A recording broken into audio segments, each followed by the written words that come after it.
মোহাম্মদ আবু জাহেদ, আপনি জানতে চেয়েছেন জন্ম নিয়ন্ত্রণ জায়েজ আছে কিনা, সঠিক নিয়ম বললে উপকৃত হব। জন্ম নিয়ন্ত্রণ করা ইসলামের শরিয়ার দৃষ্টিকোণ থেকে জায়েজ রয়েছে দুটি শর্ত সাপেক্ষে। প্রথম শর্ত হলো সন্তান জন্ম নিলে সে কি খাবে বা তাকে আমি কি খাওয়াবো, এই মুহূর্তে আমার উপার্জন নেই, অথবা এই মুহূর্তে তার জন্ম হলে আমি অর্থকষ্টে ভুগবো, এরকম শঙ্কা থেকে জন্ম নিয়ন্ত্রণ করা জায়েজ নাই। কারণ আল্লাহ রাব্বুল আলামিন কোরআনে কারিমে বলেছেন, লা তাকতুলু আওলাদাকুম খাশিয়াতা ইমলাক নাহনু নারযুকুহুম ওয়া ইয়্যাকুম।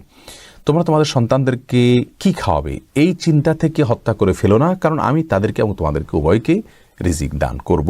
অতএব রিজিকের ভয়ে জন্ম নিয়ন্ত্রণ করা জায়েজ নাই। যদি কেউ এই চিন্তা থেকে জন্ম নিয়ন্ত্রণ করে যে আমার স্ত্রীর স্বাস্থ্যগত দিক থেকে তিনি এখন সন্তান জন্ম দেওয়ার জন্য ফিট নন, অথবা ডক্টর নিষেধ করেছেন যে এত বছর পর্যন্ত তার সন্তান ধারণ করা উচিত হবে না, অথবা এমন কোনো জায়গায় আছেন যেখানে আসলে এই মুহূর্তে আরেকটি সন্তান হলে সেটাকে লালন পালন করা কঠিন হবে, বা একটা ছোট সন্তান আছে মায়ের দুধ খাচ্ছেন, আরেকটা সন্তান আসলে মায়ের জন্য লালন পালন করাটা টাফ হয়ে যাবে, সেরকম লোকজন নাই, অর্থাৎ পারিপার্শ্বিক কারণে যদি জন্ম নিয়ন্ত্রণ করা হয় সেটা জায়েজ রয়েছে।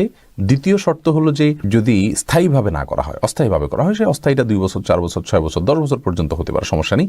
যে অস্থায়ীভাবে জন্ম নিয়ন্ত্রণ যদি করা হয় এবং রিজিকের ভয় ছাড়া অন্য কোনো কারণে জন্ম নিয়ন্ত্রণ করা হয় তাহলে সেটি জায়েজ রয়েছে।